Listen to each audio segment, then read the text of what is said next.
Welcome, our fellow lovers of love, and thank you for joining us on yet another excursion through the stream of consciousness down the river of tranquility to fill the lake of life with love.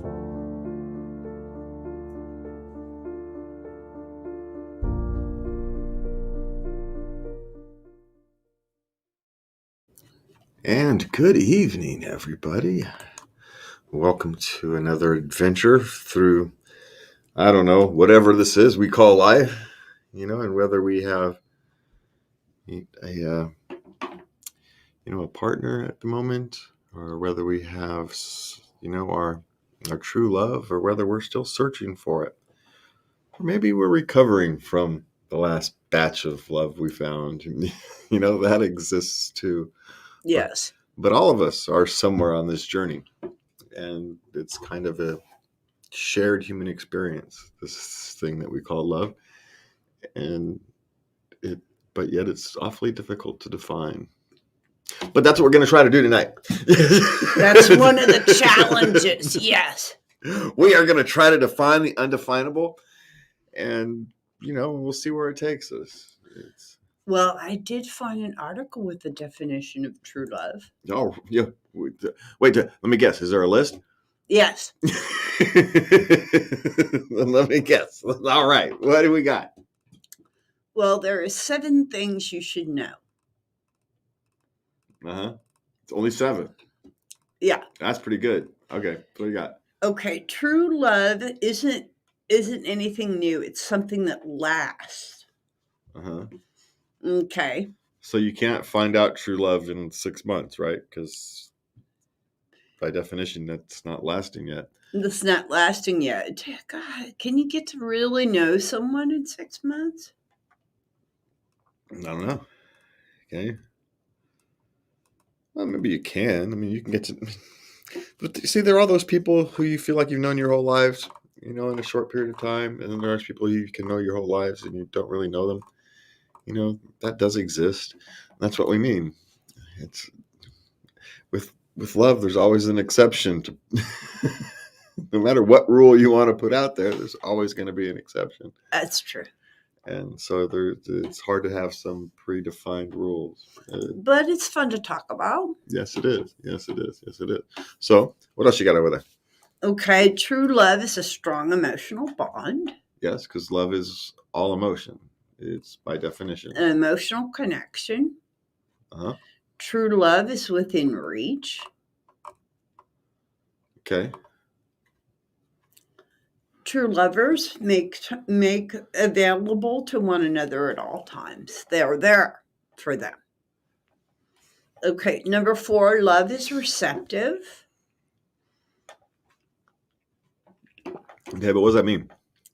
Well, you anticipate your spouse to reply to you when you communicate with them. Okay. You'll be annoyed with them if you hand them the ball and they drop it. But you'll also be so they're not being receptive. Yeah, but they're also, sometimes you drop the ball because you're human. I'm just saying that everybody's perfect. So it's that balance. And then they made the blanket statement, when partners need them the most men tend to be emotionally withdrawn. I haven't found that to be true. Men do have their own language, though. Yes, men experience emotions differently than women. Why does that surprise us? We experience them differently because we're different. We are fundamentally different. I mean, yeah, okay, we all live on the spectrum, and some of us live in different areas, but the big clumps are different. So generically speaking, we're different. So why does it surprise us that we'd have different emotional responses? What I like to say, the difference is men have emotional responses later. We're somehow, for whatever reason, we are genetically programmed to put off the emotional response, deal with the emergency at hand in a cold, emotionless way, and you pay the emotional price later. You deal with the emotions later. Part of the problem we have is we don't deal with it later. Well, that's where the problem comes in. Yeah. Yeah. It's perfectly fine to kind of, hey, no, we've got this thing to deal with. Emotions can't get in the way. I've got decisions to make, and I have to park my emotions for a little while.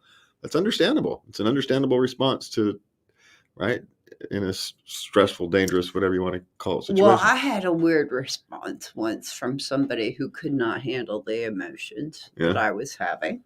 Uh-huh. They told me my feelings were wrong. Well, yeah, because they couldn't comprehend them. Yeah. Yeah. So they're really saying more about themselves, but of course, at the moment, they didn't even understand that. He was young. Yeah.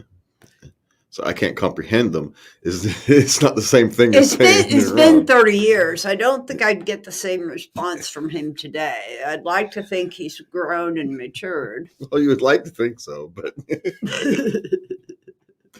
I'm still here. So look at me. So, there's that. Okay. So that makes sense. All right. Okay. So what else is there? Okay. Getting there.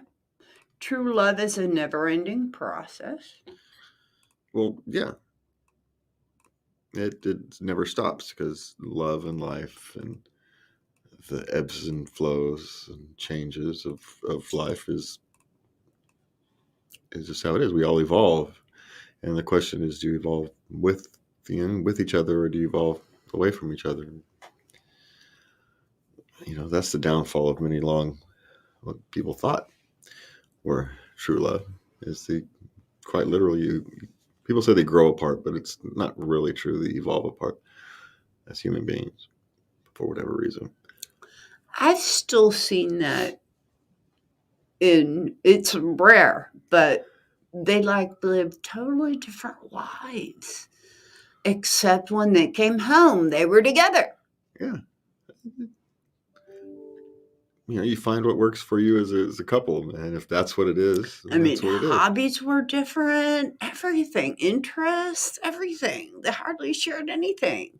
Well, no, what they shared closely, and the things that were individual, they allowed to be individual. It's actually a great gift. You get to be who you are while still having that life partner, true love thing. You're not limited by the handful of things that you guys have shared interests. You get to go be your true and complete self always, at home and outside. Yeah. That's a beautiful thing. We do something similar, so it's not that uncommon. Oh, well, now that I think about it, yeah, we kind of do. I don't know why you're so shocked, woman. And maybe not as a parent, because we're both kind of homebodies, but our home activities are largely different. We watch different movies. We do all kinds of stuff that's different, but that's not what's important, right? We go back up the list. We're always there for each other when we need them, when we need you, and when we need each other. And I can't imagine a day without you. So we do everything, as like is. We allow each other to be ourselves always. Yeah. And it's a very freeing thing. Okay. True love is steadfast. Couples must have faith in their relationship, which entails believing that the other will be someone you can trust as time passes. Yeah. Okay. It makes kind of sense on that one. And then they put a little caveat in here. It isn't the real thing if love hurts. Well, love does hurt because the other person is human. Sometimes it does. Well, because the other person is human. And even if accidentally they're going to hurt you, emotionally hurt you at some point, even if they don't intend to, just because circumstances can occasionally line up where they have needs at the same time you have needs, and these are going to clash. And it happens. Any long-term relationship, if you expect it not to, you're being foolish. You're setting yourself up for failure. It's how you manage those is the key. So, okay, so where are we at? Well, how do you know you're in love? Well, that's kind of the answer of the question, right?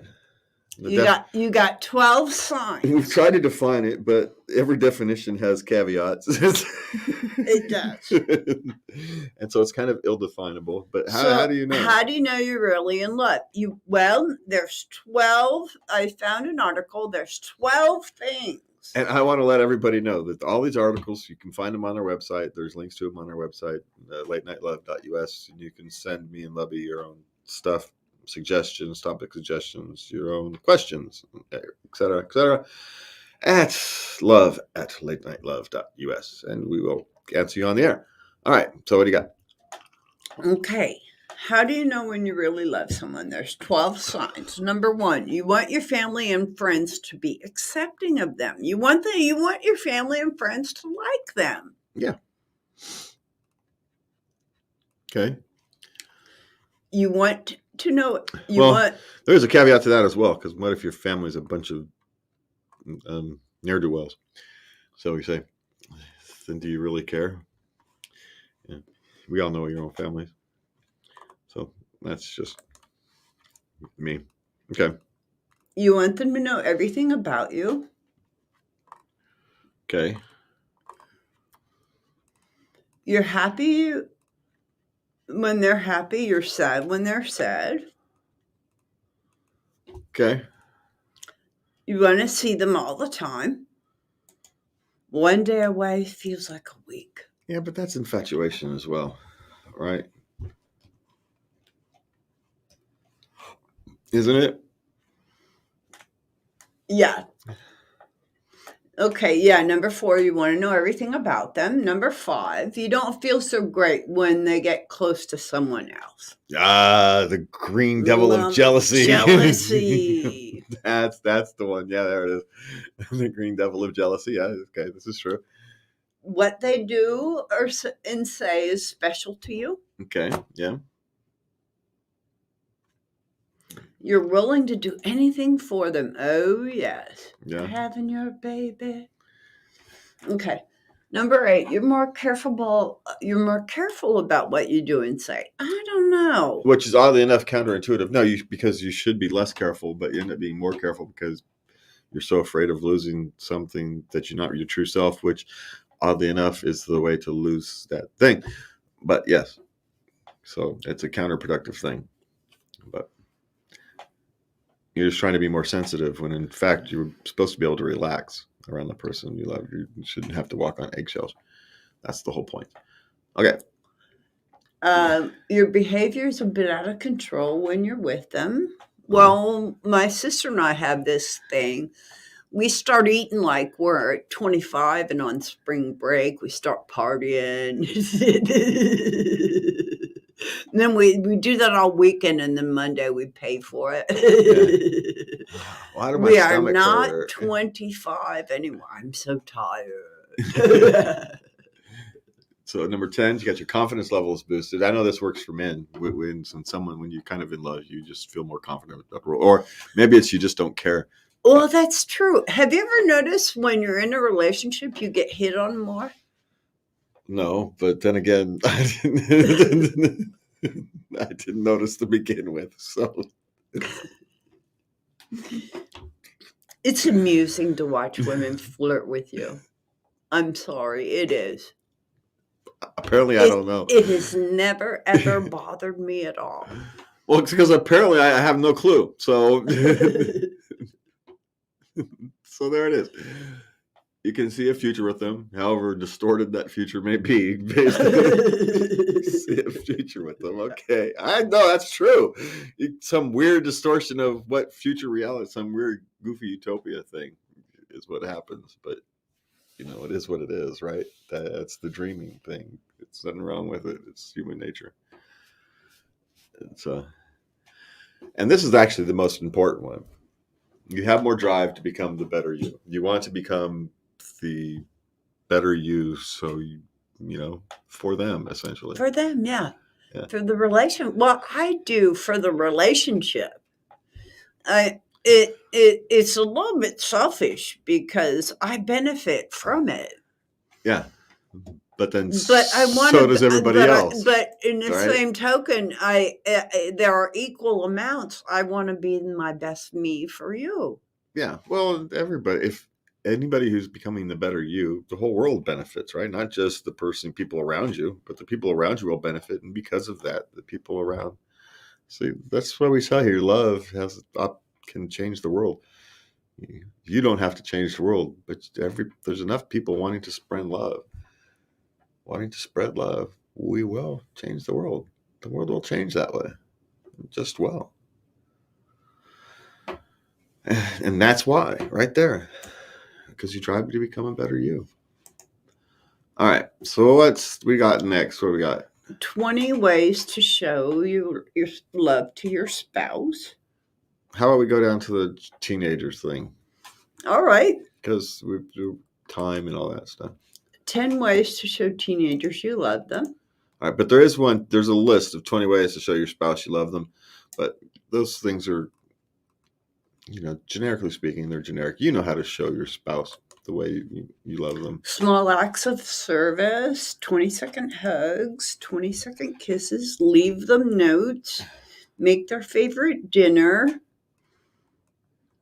Ask your spouse if there's anything you can get them when they're tired. When you're shopping and notice something your spouse would love and you can buy it just because.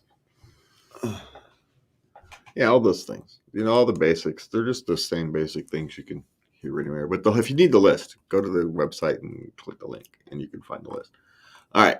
So teenagers, though, that's actually a different question because it's difficult for all of us to know, even though we were all teenagers at one point.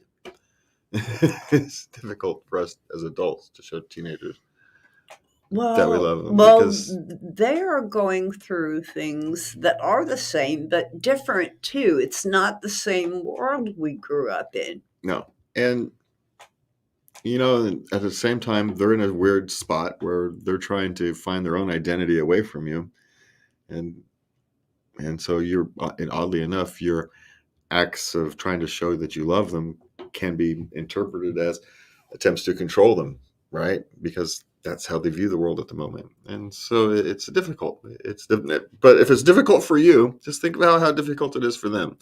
They don't have the decades of experience and life experience to fall back on. They're going through all this kind of stuff for the first time while hormones are raging. So it's a nice little mix. Yeah, it's why we all never want to be back and be teenagers again. No. Despite the fact that, you can fall and not break things as a teenager. And if you do, you just, you heal in like a day. You still wouldn't go back. No way. There's just no way in hell. All right. Text them something funny is the first way to show them. The first suggestion, yeah. Yeah. Oh, the kids love the dad jokes, even though they say they don't. That's they just do. It is what it is. All right. Buy them something small. Okay. Yeah. Ooh, let them pick the music in the car. This is true. Especially at first, they will deliberately pick stuff to shock you. Get past it, and then they'll start picking stuff they actually like. just let it be. And that's stuff they like. And yeah, because that way they get those things out of your ear and you can talk instead of having their earbuds in while they're listening to their music while you listen to yours. So let them pick where you eat and shop. Let them have some choices. Yeah, give them some choices. Start letting them practice being an adult. That's kind of what teenagers are for. You give them some responsibilities that they're going to need to practice. And let them practice. It's book club. Sort of. Okay. You don't give them a book to read. You find out what books they are reading and then you read them. How about trying to learn to play a video game that they like, that they wouldn't mind you playing? That works too. Yeah, find something like that. Yeah, no, what? For a teenager. Social media. Some like it, some don't. Yeah, that you're gonna have to be careful.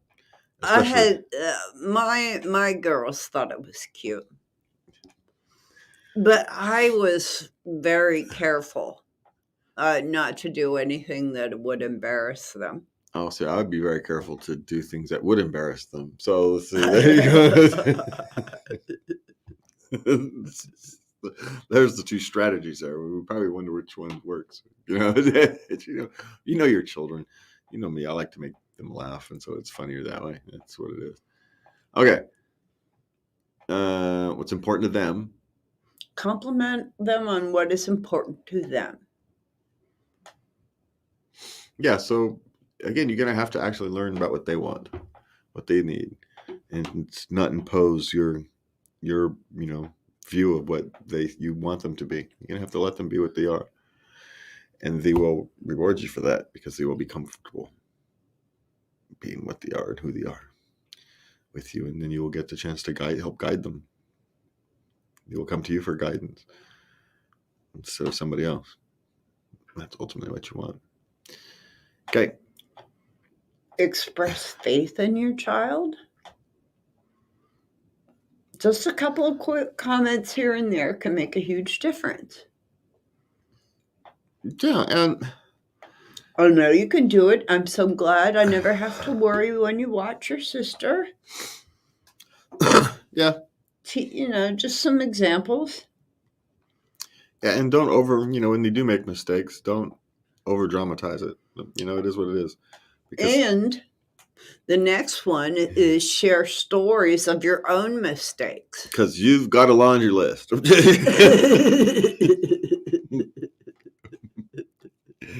They're war stories, right, at this point. So tell them. It's okay. It's okay for your kids to know that people are, don't expect that you're perfection. human, you can make mistakes, and you can go on and actually live a life. It's not the end of the world like it feels to them. Yeah, because everything to them feels like the end of the world, and it also humanizes you a little bit. It just continues that deep lines of communication that you want as they become adults. You want to maintain those. You don't have to be perfect anymore, especially as they move into adulthood, because they're going to know you're not. So, 10-year-olds, 7-year-olds see parents as perfect. 13, 15-year-olds don't. So, yeah, but my mom got smart again when I turned 23. I don't know what happened to her, but all of a sudden she got wicked smart. Yeah, it's that experience thing, and your willingness to listen is what happened. That's what happened. Hey, I ain't no different, right? Except maybe I might have been 30 before that happened. So, that's the only difference. And the last one is say I love you, even though they hate it, because they really don't. They just feel like they do. They really don't hate it.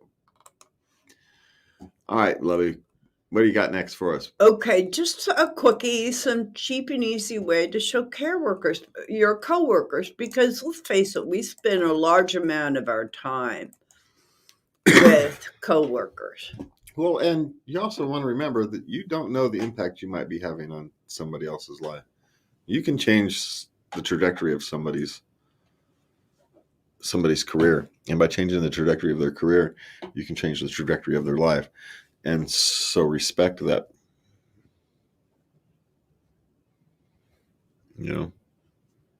Because the same is true for you, and maybe you didn't have anybody to do that for you. Well, that makes it all more important that you do that for somebody else, because we're here to spread love, and that's how you spread love, by taking care of those around you, whether you love them, like them, or just work with them. Okay, so what do we got? Well, first you can lend a helping hand. That seems kind of obvious. Yeah, always just help. Give a gift of self-care. A small gift, like a little pack of tea, Cozy pair of socks. Yeah. Organize a virtual yoga or meditation session. A virtual meditation session. I think that kind of defeats the point, but okay. LinkedIn recommendations is a good one because you don't even have to. You can just do it. Just write one. You know. And some of these you have to be a little more careful about the person you're sending things to. Like send a sweet treat. You know, some people may not appreciate it the way others would. So, may misinterpret its meaning. Well, if you know their favorite, you can send that. Yeah, just again, it's just be careful who you're sending stuff to and whatnot, because some people can misinterpret some things, and who wants that? You could give the gift of philanthropy. Philanthropy. To their favorite charity. Yeah, when they come around, or when their child has selling Girl Scout cookies, buy a box even though you hate them. Buy a box and put them out for everybody to eat. It's fine. You know what I mean? Yes. So yeah, just do unto others. It's amazing how well that basic theory works. That if you want to be treated well, you treat others well, and that kind of builds on itself. I think that's how our, societies, cultures become, better than they were in the past. And is that not the whole point of our evolution, cultural and humanity? Okay, so where are we at? What do you got again? Question time. Alrighty, question time. Oh, okay. So what do we got? I haven't even looked at these this week, so these are right off the cuff. Let's go back to the old days. Relationships. We're going to start with relationships. I should see if I can answer these in 3 minutes again, like I used to. Okay. My husband is very down, and he gets like this at least once every 6 months or so. I'm a very happy, upbeat person, and I really want to help him, but I don't know what are the right things to do or say.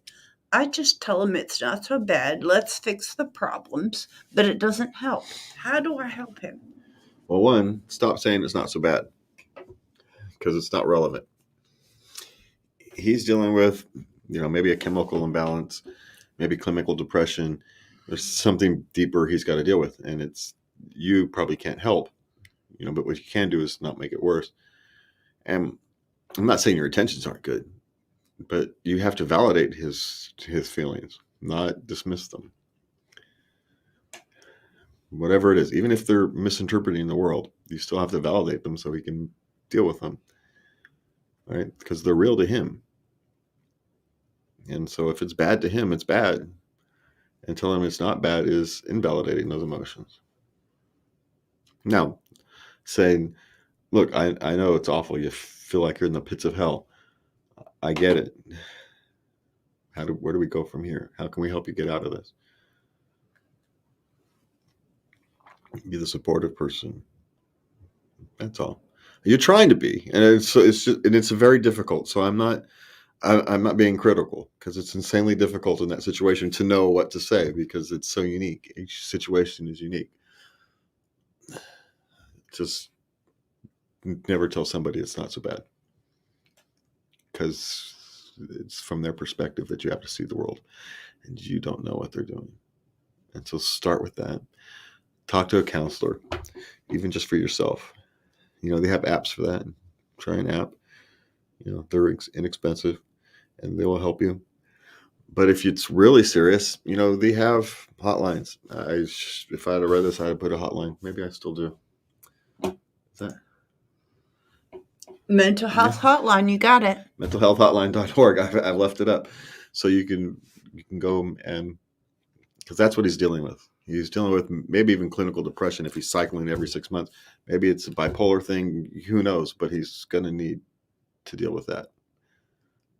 And so maybe the time to deal with it isn't when he's down, it's when he's up. When he's normal, it's the time to deal with it. Just help him get through the down parts. Do whatever you need to do to lift him up during the down parts. And then when he's, feeling a little better, that's when you go and say, hey, let's prevent this when he's feeling good. Yes.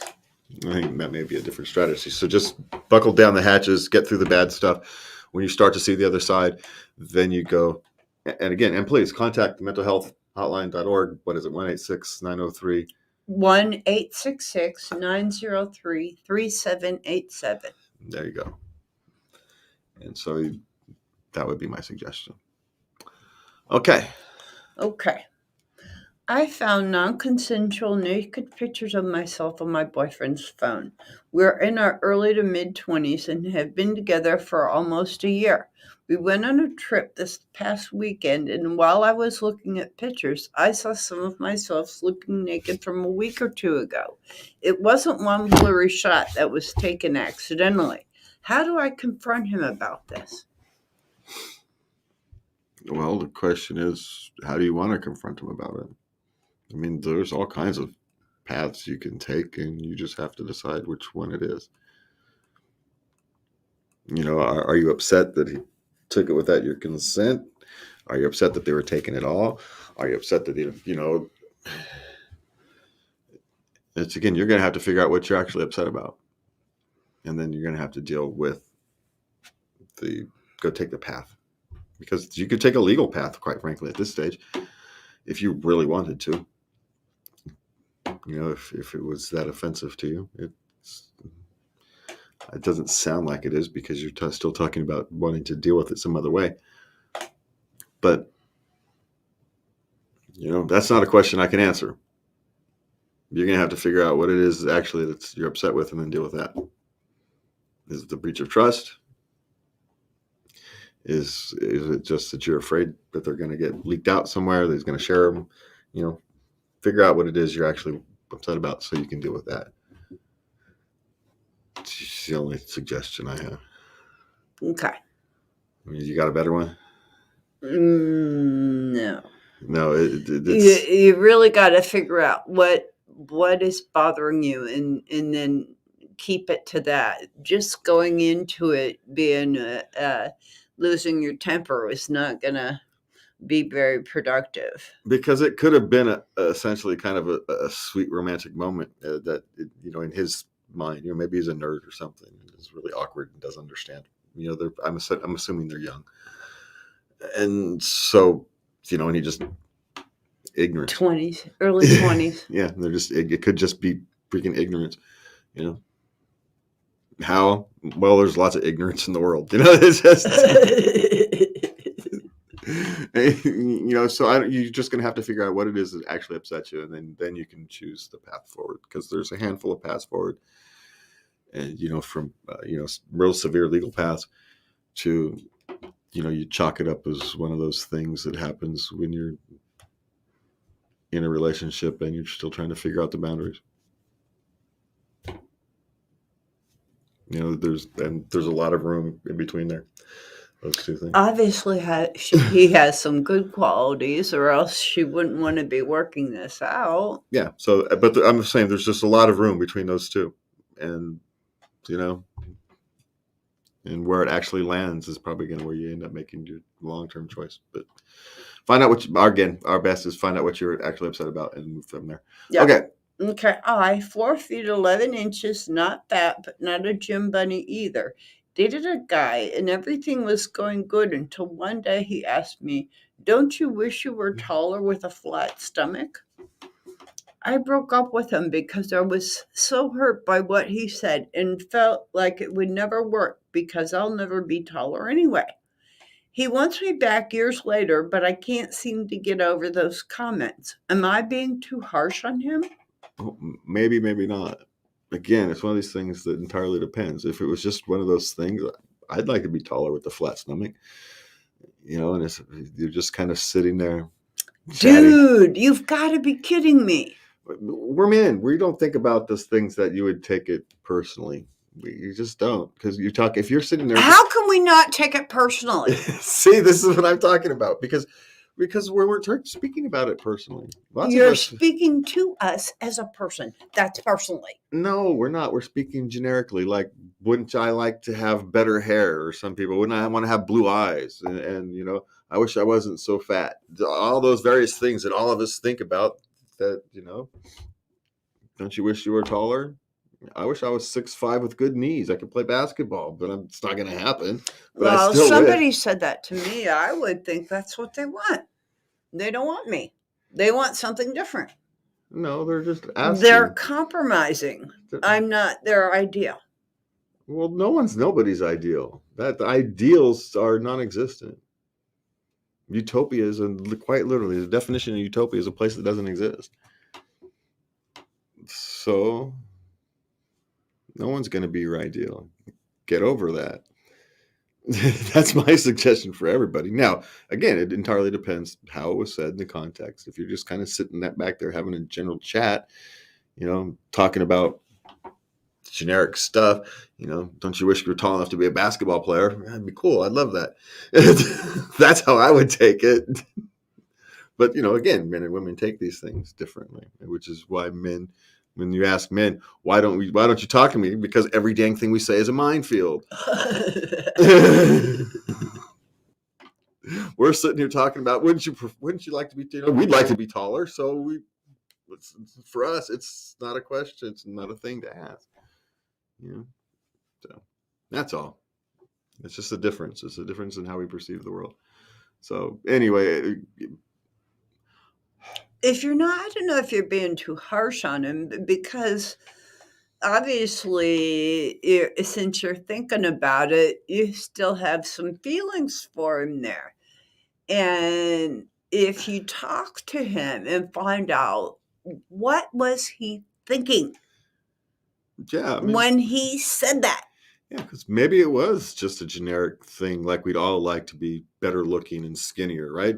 How many of us, raise your hands, well, unless you're driving or something, raise your hands and say how many of us would like to be better looking and skinnier or whatever it is, and more healthy, right? Everybody would raise their hands. But if someone else says that to you, you somehow become offended. That's all I'm saying. There's not a single one among us who would like to not be better looking. No, I want to be a troll. There's no one who says that. So, I don't know. What to do in the future? I don't know. I have no suggestion about whether to get back together, go on a date. I would talk to him. Obviously, something's still there, so I would talk to him. So who knows? At least, at the very least, you can get some closure on this. Maybe you've both matured since then. Maybe you're not. Yeah, you said it's been years. Maybe you're not so sensitive, and maybe he's not such a clod. Maybe he's a little more self-aware about what not to say. Yeah. Yeah. You can only waste your time, right? Okay. My boyfriend has issues with porn. I would say he's addicted. Last night, he admitted he prefers porn over me, and I'm feeling awful today and embarrassed that if there's something wrong with me or like I'm not good enough. What do I do now? Well, nothing. But why would you put someone in a position where they have to make a choice like that? Because they're always going to simply, not even if it's not true, they're going to say they chose the other one over you because you put them in a position they don't want to be in. Yes, because at this stage, porn isn't a pain in my ass. You are. And so that's the response you got from it. Now, it may be a good response from your perspective because now you know that it's time to move on. There's not the emotional connection you need for a long-term relationship there. So why waste any more time? He's not capable. Maybe he's capable, but he's clearly not capable with you. So move on. It's time to move on. My guess is it's framed wrong. Y'all ended up framing it wrong. Prefer porn over you. No one prefers porn to a real person unless that real person's, having a negative impact on their lives. And so it may be time for some introspection, or maybe not, maybe the whole relationship wasn't worth its time and y'all just found out now. So, but anyway, time to move on. That one's easy.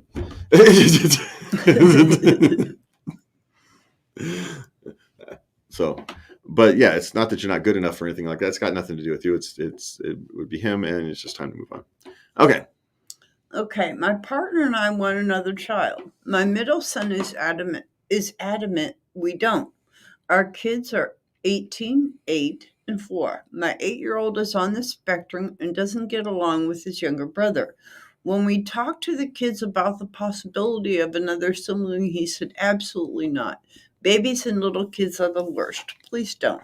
How do I get him to change his mind? You don't. If you want to have another child, you go have another child. He'll change his mind, or he won't. Most often they do. So don't worry about it. What they're all really worried about is that they're going to lose their special time, their special thing, their special connection. And in a sense, they're right, but it's going to happen anyway because that's how life works, as they get older. So you don't. 8-year-olds don't dictate the size and shape of your family. You just don't. So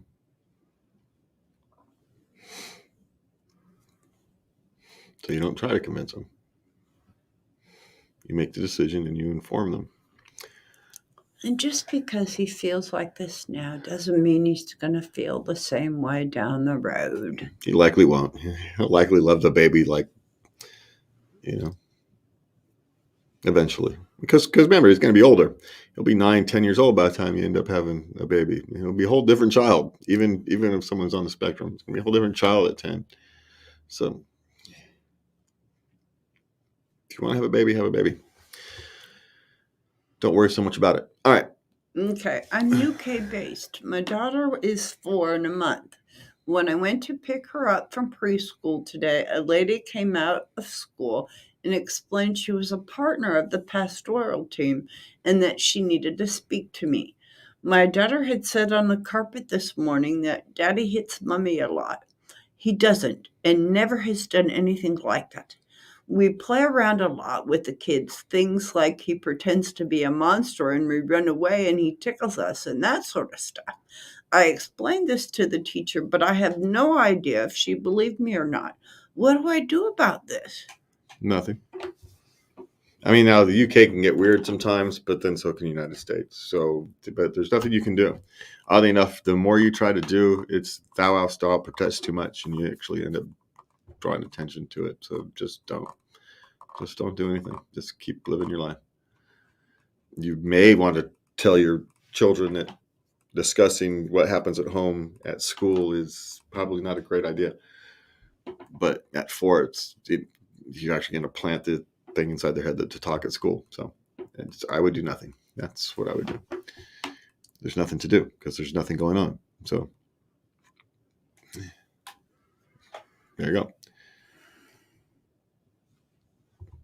Not much to do. Yeah, there's nothing to do. Okay. All right. Our toddler is awake until 4 or 5 a.m. the past few weeks. Wife doesn't want him to cry at bedtime, so we go through the bath, story, and lights out routine. But if he cries, she lets him eat, watch TV, and play until he's finally tired. I was raised to have a set bedtime, like 9 or 10 p.m., and I was in bed no matter what. She said respectful parenting involves not letting them cry. Doesn't want to give him that stress. I love her and my little guy, but we're butting heads on this one. Any ideas? Well, one, at this point, he's using crying as a weapon to get what he wants. And so you're setting up a long-term issue. Well, specifically your wife is. Now, I'm not one who ever has set bedtime, but when it was time for bed, it was time for bed. And that was that. I didn't have a hard bedtime. It was when they started showing signs of being tired, they went to bed. That's what, sometimes it was 9, sometimes it was 10:30. It just was. especially as a toddler, right? You go to bed when they start to get cranky, and you just send them to bed. It's not when they're actually tired. It's when you see the signs of them being tired is when you send them to bed.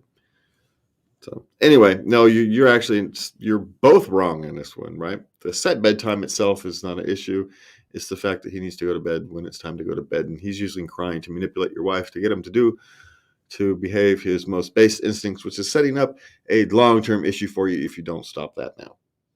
So it's not the bedtime that's the problem. It's that you're essentially rewarding the manipulative behavior. And that's what you have to stop. And it's going to take some doing because he's got it working for him. Yep. He's got your wife wrapped around his finger. And so it's actually, that is what you're going to have to explain to your wife. That's the danger. It's not the bedtime. It's that he's using crying now as a weapon against her. But that's going to hurt. A weapon is actually the wrong tool because he's toddler. He doesn't know it's a weapon. He's being manipulative because that's what they do. They're little dictators. Well, it's because they see what works, right? They're everything's new, and so they're testing and see what works. How do I get what I want? This gets me what I want, so I'm going to do more of it. So it works, and that's great, and it's a good thing. They have no morals at this point. Yeah, I'm getting what I want. It's great. Everything's all good. So when we say weapon, he's not really using a weapon. The thought isn't that sophisticated. But it will get sophisticated if you let it. And so that's what you want to stop. Okay, what's next? Okay. I just wanted advice and talk to my son. He's 10, and I usually look at what he watches, mostly because we have a shared YouTube account, and I look up his browser history and stuff on his tablet. Thankfully, he hasn't been searching for inappropriate stuff, but he does search for a lot of gay stuff. I want my son to be comfortable in his house with me, and I just don't know how to talk to him about it. Like, if you were gay or curious, how would you have wanted your father to talk to you? Or would have liked him to mind his own business? Well, at the moment, he's 10, and it's just this big thing that's kind of all in their culture right now. And so he's just kind of, exploring what the culture is telling him to explore. I wouldn't worry so much about it. Just let it be. Because he's living in a world, right, that you don't understand, essentially. So I wouldn't worry so much about it. I mean, it's good to follow to make sure it's not going down directions that you don't want it to go. But you seem fairly comfortable with what he's paying attention to, so leave it alone.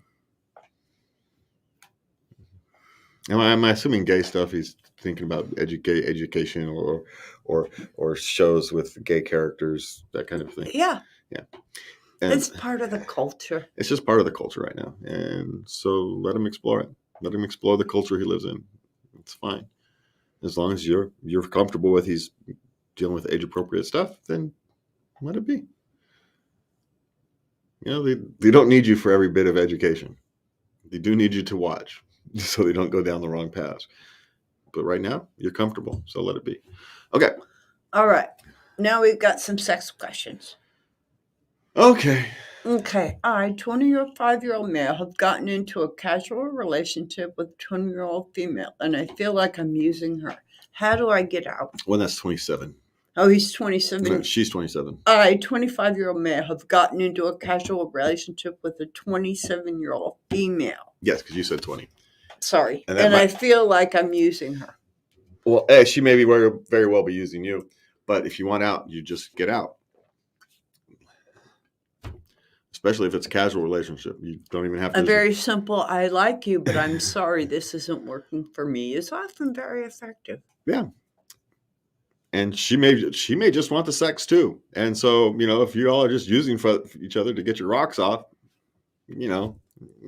That's called a bed buddy, and we have a term for that. Yeah. So, they said it's a casual relationship. Yeah. So, but if you don't have if that's not what you're looking for, and you want to make sure that you are in the best possible you for finding the real relationship, then it's time to get out and you just You just do it. There's no there's no secret recipe to how to get out of it early or easily. I mean, you could do the creepy thing and ghost somebody like that, especially if it's a casual relationship. But Oh that's my but God. that is creepy, and you're not being your best Jew, then are you? You let me finish, you woman.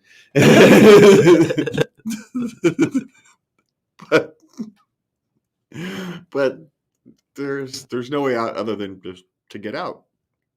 It's it's not like you have to go get a divorce or something. You just tell the person you're no longer going to call them. I enjoyed our time together. Thank you so much. Yeah, there you go. Okay, next. My girlfriend masturbates like every day with toys as well, but sometimes we only have sex like twice a week, maybe. Is that bad? But what do you mean? I mean, that's not a question that you can answer. It's not a bad, good question. It's just I don't understand. Well, the thing with toys is it's easy, it's quick, it's in and out, one and done, no muss, no fuss. Yeah. Well, I mean, if you're having sex twice a week, that's still pretty good for most people. Yeah, it is. So, I mean, the question is, does it make you feel insecure? Because it doesn't really come across in that. It's just making you feel bad. It's like if you're unusual or something, and you don't care what other people do behind closed doors. Are you comfortable in the relationship? If you are, then it's fine. If you're not, then you deal with it. My guess is you're just worried about what other people would think if they know, but what the hell do other people care? They don't care about much. So knock yourselves out or what? Don't worry about it. Would be my suggestion. If it doesn't bother you, then don't worry about it. And it's fine. If it's bothering you, then you have to figure out why it's bothering you and deal with that. Okay. My girlfriend, okay, wait, I don't want my partner to ask me just ask me when I have sex. I need more stimulation or something to get me in the mood first. How do I get him to do this? Well, first, you're going to have to give him some more direction than stimulation or something to get me in the mood. That you might even have to write a script, depending upon your partner. All right, because you're not giving him anything to work with if that's what you're telling him. Yeah, just tell him I want you to be more romantic is not gonna be getting you very well. Especially from someone who's not instinctively romantic. He still's not going to know what to do. He's going to know you want him to be more romantic, but he doesn't know what that means. And so you're going to have to accept that he doesn't know what that means, and you're going to have to be specific. I want you to come to me start early in the day with hugs and kisses every so often all through the day. Put on a pirate's hat. Whatever it is. Be specific. Start talking like a pirate after dinner. Whatever it is. Whatever you think you get your boat. I need 20 minutes of just kissing. Yeah, whatever it is. Yeah, you just going to have to actually tell them. You have to tell them. Okay, this one. I send money to women online. In return, they basically abuse me and often demand more money from me. I enjoy this as a kink, but it's gotten out of control.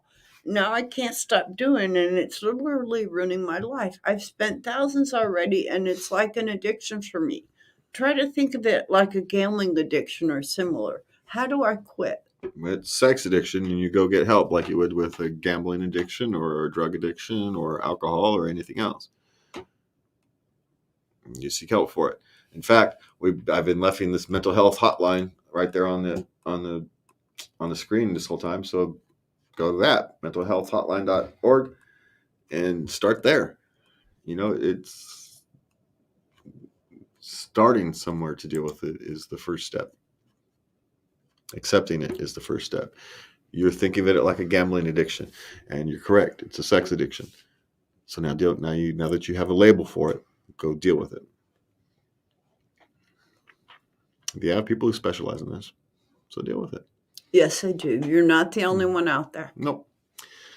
And it's just like any other addiction. it's going to be a long, difficult road that will never end, but it can get better. It will get better. Promise you. So, Take that first step. all right. We are going to actually do something we rarely do. We're going to end a few minutes early tonight. We want to thank you guys for joining me. We want to thank Lubby for putting the shows together, and thank me for stopping to do that. Pointing with this. Stop with the broken wrist thing. Maybe next week I'll have a different cat. Maybe they'll put something cool looking on me instead of this thing. Who knows? I go to the doctor Monday.